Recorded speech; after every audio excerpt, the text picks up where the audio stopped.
Next আমাদের আজকের যে একটুখানি একটা টপিক আমরা করব সেটা হচ্ছে সিম্পলিফিকেশন, তার থার্ড ক্লাস। এটা সিম্পলিফিকেশনে আমরা অলরেডি দুখানা ক্লাস করে ফেলেছি। আজকের থার্ড ক্লাসে আমাদের কিছু জিনিস বাকি আছে সিম্পলিফিকেশনের ক্ষেত্রে, সেগুলো আমরা করব। সিম্পলিফিকেশন মূলত এটা আমাদের ম্যাথামেটিক্সের বেসিক জিনিস, তো এটা কিন্তু আমাদের খুব কেয়ারফুলি করা দরকার এবং বাড়িতেও খুব ভালো করে প্র্যাকটিস করা দরকার সিম্পলিফিকেশন। হ্যাঁ,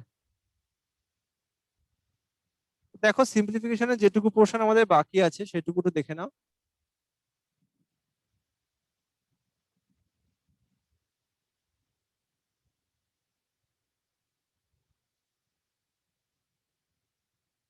সিম্পলিফিকেশনের ক্ষেত্রে যেটা আমি একটু আগেই বললাম যে percentage calculation is very important, how to calculate the percentage mentally.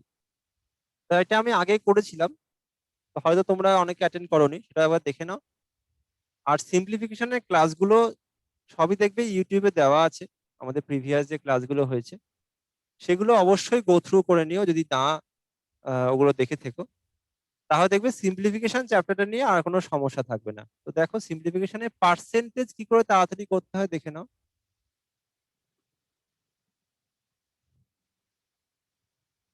ধরো আমাকে বললো যে 82% অফ 900, এটা আমাকে ধরো মুখোমুখি করতে হবে। সাপোজ মনে রাখতে হয় পার্সেন্টেজ তাড়াতাড়ি করতে গেলে যেটা আমাদের করতে হবে সেটা হচ্ছে এই যে 900 এর 100% কত? অবশ্যই 900। যে কোনো সংখ্যা তার 100% মানে পুরোটা। 10% মানে দশমিক এক ঘর বাঁদিকে সরে। মনে রাখতে হবে পার্সেন্টেজের কনসেপ্টই তাই। 100% মানে পুরোটা, 10% মানে দশমিক এক ঘর বাঁদিকে সরে, তার মানে 90। 1% মানে দশমিক আবার এক ঘর বাঁদিকে সরবে, তার মানে 9।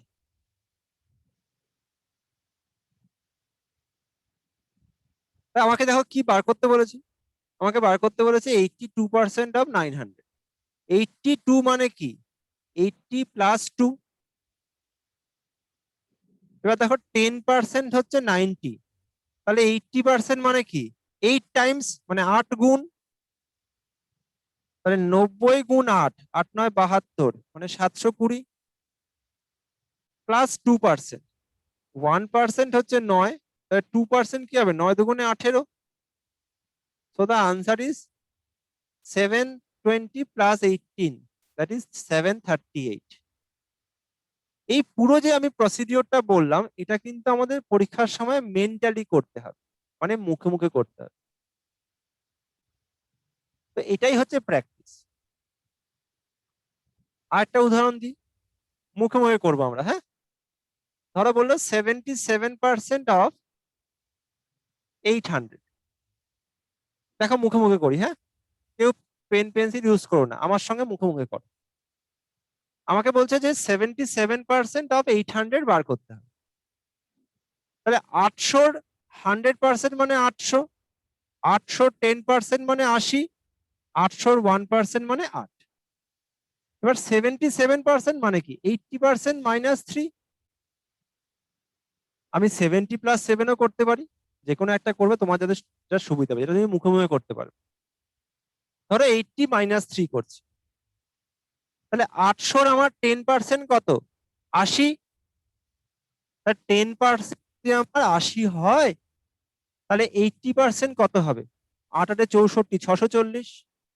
তাহলে 80% কত? 640 -3%। 1% কত? 1% হচ্ছে 8, তাহলে 3% কত হবে? 24। তাহলে 640 - 24, তার মানে আনসার কত হলো? 616।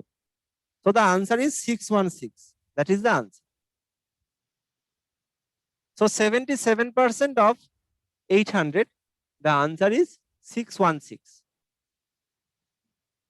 বোঝা গেল সবার? তো এইভাবে যদি আমরা পার্সেন্টেজটা বাড়িতে প্র্যাকটিস করি তাহলে আমার মনে হয় পার্সেন্টেজ ক্যালকুলেশন গুলো তোমরা তাড়াতাড়ি করতে পারবে। মেথডটা কি না, এই মানে স্প্লিট করে নেবো আমরা, 10% 1%-এ ভেঙে নেব, তাহলে দেখবে করতে আমাদের সুবিধা। বোঝা গেল কি সবার?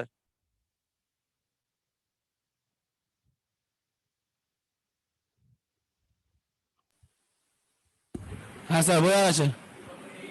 এবার একটা জিনিস দেখবে, আরেকটা জিনিস আমাদের খুব আসে পরীক্ষার সময়, সেটা হচ্ছে ডেটা ইন্টারপ্রিটেশন, যেটা আমরা আজকে করবো। ডেটা ইন্টারপ্রিটেশনের ক্ষেত্রে একটা জিনিস খুব মানে ইম্পর্টেন্ট, সেটা হচ্ছে how to calculate the percentage, মানে এনি নাম্বারের পার্সেন্টেজ বার করা।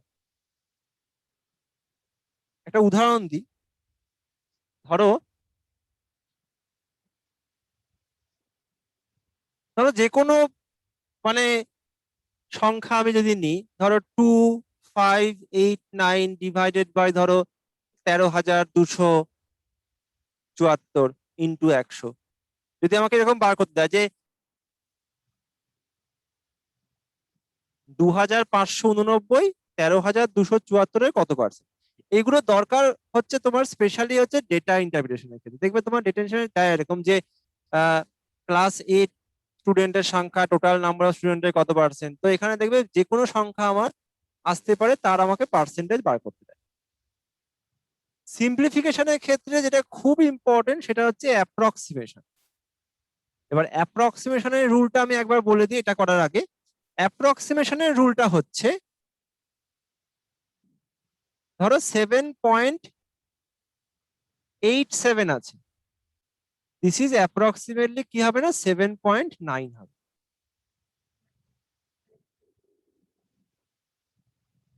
বা মানে এটা আমি 7.9 কেন লিখলাম, কারণ এটা আমার 5-এর বেশি আছে, তাহলে আগেরটা 1 বেড়ে যায়। আবার 7.8 কে অ্যাপ্রক্সিমেটলি আমি 8ও লিখতে পারি। এই জিনিসটা দেখো, আমার দশমিকের পরের সংখ্যাটা দেখো 5-এর বেশি আছে, ওই জন্য 1 বেড়ে যাবে। দশমিকের পরের সংখ্যাটা যদি আমার 5-এর কম থাকে তাহলে সেম থাকবে। দশমিকের পরে দেখো কত আছে, 3 আছে, লেস দ্যান 5, তাহলে নো চেঞ্জ। তাহলে অ্যাপ্রক্সিমেশনের রুলটা কি, দশমিকের পরের সংখ্যাটা যদি আমার 5-এর বেশি থাকে তাহলে 1 বেড়ে যাবে, দশমিকের পরের সংখ্যাটা যদি আমার 5-এর কম থাকে তাহলে সেম থাকে, নো চেঞ্জ হবে, কোনো চেঞ্জ হবে না। কিন্তু যেটা খুব ইম্পর্টেন্ট সেটা হচ্ছে, যদি দশমিকের পরের সংখ্যাটা 5ই থাকে তখন কি হবে?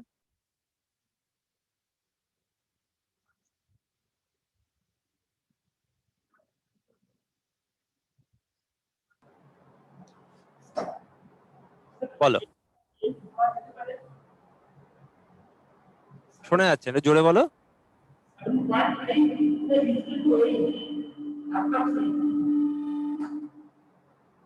দেখো বলছে দশমিকের পরের সংখ্যাটা যদি আমার 5ই হয় তখন নিয়ম হচ্ছে আমাকে আগের সংখ্যাটা দেখতে হবে। যদি আগের সংখ্যাটা অড হয়, ভালো করে বোঝো, যদি আগের সংখ্যাটা অড হয় তাহলে 1 বেড়ে যাবে। কিন্তু যদি আগের সংখ্যাটা ইভেন নাম্বার হয় তাহলে কোনো চেঞ্জ হবে না। দশমিকের পরের সংখ্যাটা 5-এর বেশি হলে আমার 1 বেড়ে যাবে, দশমিকের পরের সংখ্যাটা 5-এর কম হলে সেম থাকবে, কোনো চেঞ্জ হবে না। কিন্তু যদি দশমিকের পরের সংখ্যাটা 5ই থাকে তাহলে আগের সংখ্যাটা দেখবো, আগের সংখ্যা দেখো অড আছে ওই জন্য 1 বেড়ে গেল, আগের সংখ্যা দেখো এটা ইভেন আছে ওই জন্য নো চেঞ্জ, কোনো চেঞ্জ হবে না। This is the rule of approximation.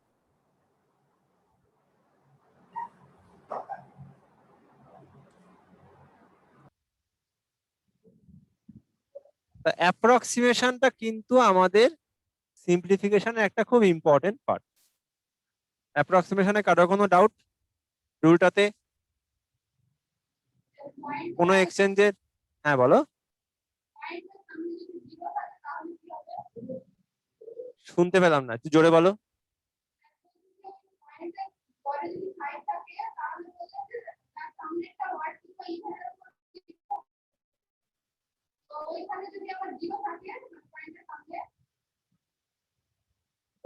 মানে 0.5, 0.5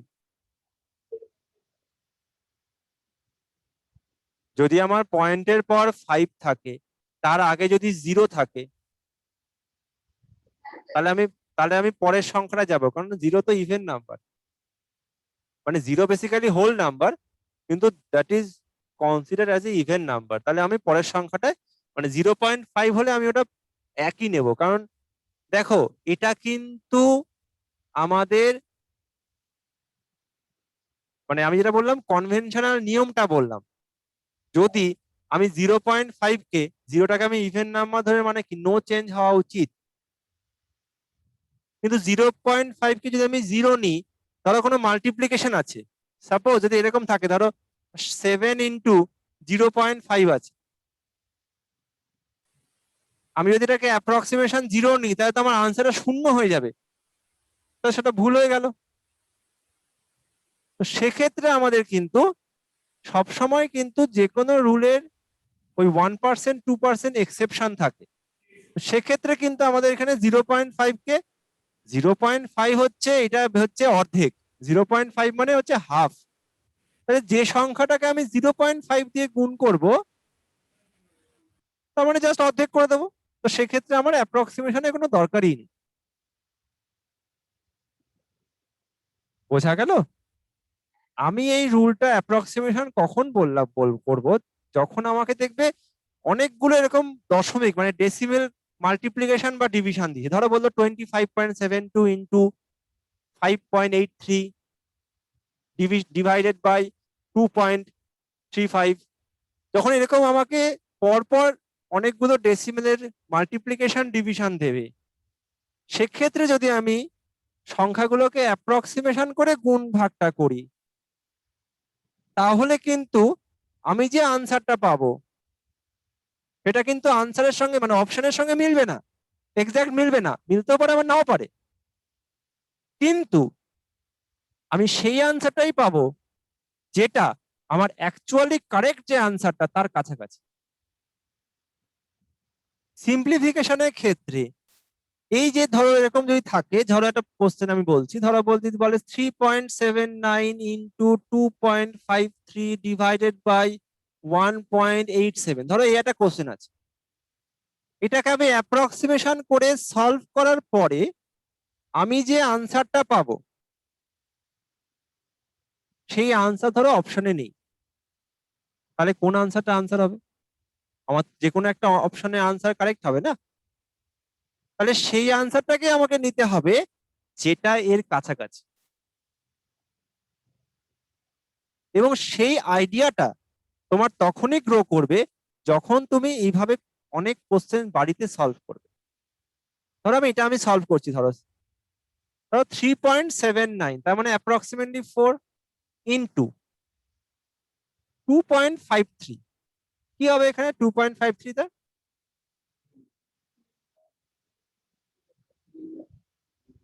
এটাকে আমরা কি করব, দেখো এখানে 2.53 আছে, তিনটা কি 5-এর কম, তাহলে এটাকে 2.5 রেখে দেব, ডিভাইডেড বাই 2, 1.87 মানে কি 2।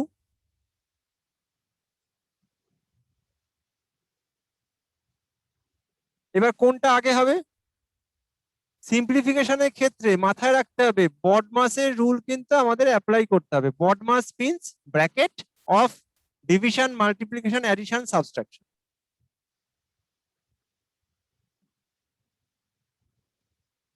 এখানে ব্র্যাকেট অফ কিছু নেই, তাই পরবর্তীকালে কি আসবে, ডিভিশন আসবে। তাই প্রথমে ভাগটা আগে করতে হবে, দেন আমায় কিন্তু গুণটা করতে হবে।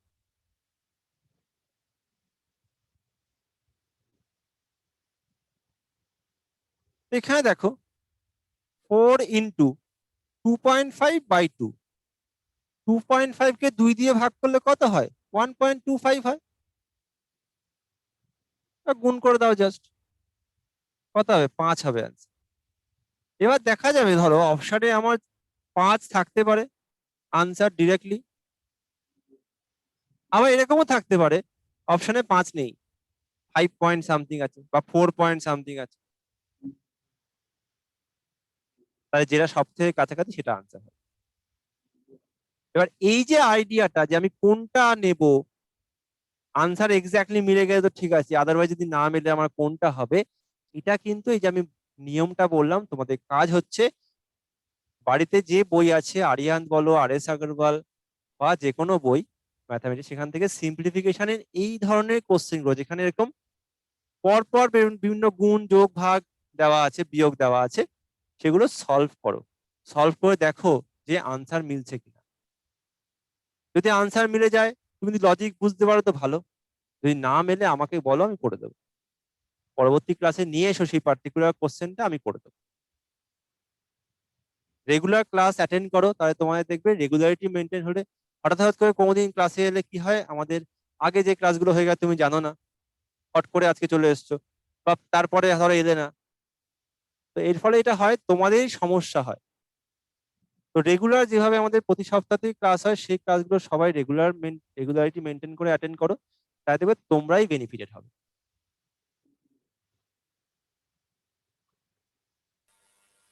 হ্যালো হ্যাঁ বলো। স্যার, বলছি ওই ওই অ্যাপ্রক্সিমেশন ওই 7.87 ছিল, ওটা একটু বুঝিয়ে দিন তো, ওই 7.9 কেন হলো?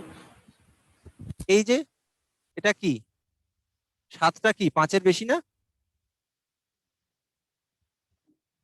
7টা তো 5-এর বেশি, ওই জন্য এটা 1 বেড়ে গেল।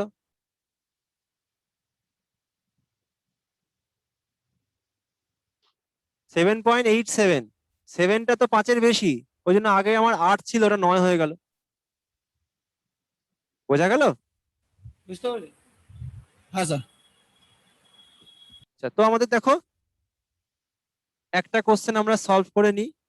এই যে ডিভিশনটা, এটা আমি বললাম, ডেটা ইন্টারপ্রিটেশনের ক্ষেত্রে খুব ইম্পর্টেন্ট এটা, যেটা হচ্ছে যে কোনো সংখ্যার আমাকে পার্সেন্টেজ বার করতে দিতে পারে। ধরো এইটা যদি আমাকে বলে 2589 ডিভাইডেড বাই 13274 ইন্টু 100, তার মানে 2589 আমার 13,274-এর কত পার্সেন্ট, কি করে বার করবো দেখো। আমি আবারও বলছি, এক্সাক্ট আনসার বার করাটা আমার টার্গেট নয়, কারণ অপশন দেওয়া আছে। শুধুমাত্র আমাকে এটা ভাবতে হবে যে আমার অ্যাকচুয়াল আনসারটা কোন রেঞ্জের মধ্যে আছে, ওই রেঞ্জের মধ্যে যে অপশনটা থাকবে সেটাই আনসার। এখানে দেখো 13,274-এর 10% কত, কল্যাণী বলো। আমাকে বার করতে হবে 2,589 13,274-এর কত পার্সেন্ট। 13,274-এর 10% কত? তুমি না, তোমার পাশের জন বলো।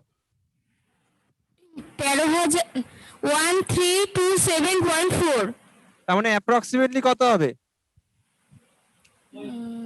1327। হ্যাঁ, 1327। কারণ 0.4 দশমিকের পর 4 মানে কি 5-এর কম, তার মানে একই থাকবে। 5-এর বেশি হয় তখন 1 বেড়ে যেত, তাই তো? হ্যাঁ হ্যাঁ। তার মানে 10% যদি আমার 1327 হয়, তাহলে 20% কত হবে? নিশ্চয়ই 13 দুগুণে 26, মানে ওই 2654, মানে 2600-র ঘরে হবে। আমার কত চেয়েছে? 2589। তার মানে আমার অ্যাকচুয়াল আনসারটা 20%-এর থেকে জাস্ট একটু কম হবে, তার মানে 18-19%-এর মতো হবে, কি তাই তো নাকি? 18 বা 19 এরকম কিছুটা হবে, কারণ আমি আবারও বলছি, এক্সাক্ট আমার বার করাটা টার্গেটই নয়, কারণ অপশন দেওয়া থাকবে তো যে কত পার্সেন্ট, 18.74 না 19.23, দ্যাট ইজ ইমমেটেরিয়াল, কারণ অপশনস আর গিভেন। শুধুমাত্র এইটুকুটা জানা আমার দরকার, সেটা হচ্ছে আনসারটা 20-র কম হবে। 20-র কম মানে যদি দেখা যায় যে 19ও আছে, ওদিকে 15ও আছে, তাহলে কিন্তু আনসার 19 হবে। তার কারণ দেখো এখানে 20% কত, 2654, আর আমার চেয়েছে 2589, তার মানে জাস্ট কত কম, 60-70 কম। তার মানে 1% 2% এদিক ওদিক হবে, কম হবে, কিন্তু 5%, 6%, 10% কিন্তু কম হবে না 20-র থেকে। তাহলে 20-র থেকে জাস্ট কম যে অপশনটা থাকবে সেটাই আনসার হবে। তো এই জিনিসটাই আমাদের জানা দরকার। ওই 2 দিয়ে কেটে 3 দিয়ে কেটে আমার এক্স্যাক্টলি আনসারটা বের করা দরকার নেই, কারণ that will take more time, calculator allow নয়। তো আমাদের কিন্তু এই লজিক দিয়েই কিন্তু আমাদের সলিউশন করতে হবে, সিম্পলিফিকেশন পরীক্ষার সময়, বিশেষত ব্যাংকিং পরীক্ষায়। এগুলো বেশিরভাগ তোমার ব্যাংকিং এক্সামে আসে, এই ধরনের ক্রিটিক্যাল সিম্পলিফিকেশন। আদারওয়াইজ অন্যান্য পরীক্ষায় সিম্পলিফিকেশন আসে, সেটা আমরা যে ক্লাস করেছি সেগুলো মোর দ্যান এনাফ। কিন্তু এই ধরনের তোমার বড় বড় কোশ্চেন, মানে বড় বড় সংখ্যা দিয়ে তার পার্সেন্টেজ বার করা, এগুলো কিন্তু ব্যাংকের পরীক্ষায় বেশি দেয়। এই টাইপটা কিন্তু আমাদের খুব মাথায় রাখতে হবে, যেখানে এটা আমাদের একদম মাথায় ঢুকিয়ে নিতে হবে যে আমার ওই 19.07 বা 18.85 এই আনসারটা ভাগ করে বার করার দরকার নেই। শুধুমাত্র এটা আমাদের টার্গেট হওয়া উচিত, তবেই আমার তাড়াতাড়ি হবে যে অ্যাকচুয়াল আনসারটা কোন রেঞ্জের মধ্যে লাই করছে। আর রেঞ্জটা আমি ডিটারমাইন করব অপশন দেখে, কারণ অপশনের মধ্যে যে কোনো একটা কারেক্ট হবেই। আর যখন আমি 10% 1% স্প্লিট করে নেব না, তাহলে কিন্তু আমাদের বুঝতে সুবিধা হবে যে রেঞ্জটা কোথায় আমার আছে। এটা কি সবার বোঝা গেল? এই পার্সেন্টেজ বার করার যে মেথডটা দেখালাম,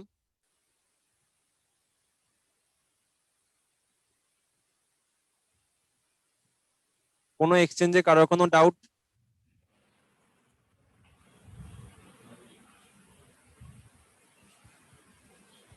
কল্যাণী কিছু বলবে? No doubt. আচ্ছা, তো এই আমাদের সিম্পলিফিকেশনে এইটুকু জিনিসই বাকি ছিল। বাকিগুলো আমরা কিন্তু সিম্পলিফিকেশনের বাকি যে দুখানা ক্লাস করেছি সেখানে কভার করে ফেলেছি। তোমরা যারা সেই ক্লাসটা অ্যাটেন্ড করোনি, তারা ইউটিউবে ক্লাসগুলো দেওয়া আছে, সেখানে ওগুলো দেখে নাও। যদি কোনো ডাউট থাকে অবশ্যই নেক্সট উইকে যখন আমাদের ম্যাথামেটিক্সের ক্লাস আবার হবে সেদিন আমাকে বলো। তোমাদের বিগত যে চ্যাপ্টারগুলো হয়ে যাচ্ছে বা আজকে যেগুলো হলো, যদি কোনো ডাউট থাকে আমাকে কিন্তু অবশ্যই পরবর্তী ক্লাসে বলো। তোমরা কেউই সেটা জিজ্ঞেস করো না, কিন্তু তোমরা জিজ্ঞেস করে তোমরাই কিন্তু বেনিফিটেড হবে। তা আমাদের আজকে দুটো টপিক কভার হলো, সিম্পলিফিকেশনে যেটুকু আমাদের বাকি ছিল সেটা, প্লাস কম্পাউন্ড ইন্টারেস্ট। এইটুকুতে কারোর কোনো ডাউট থাকলে বলো। Any doubt? Any doubt?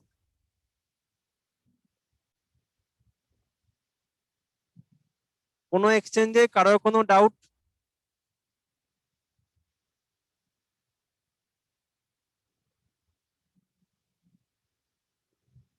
Asansol, পূর্ত ভবন, বাঁকুড়া, শিলিগুড়ি, মালদা, কল্যাণী, কোনো এক্সচেঞ্জে কারোর কোনো ডাউট?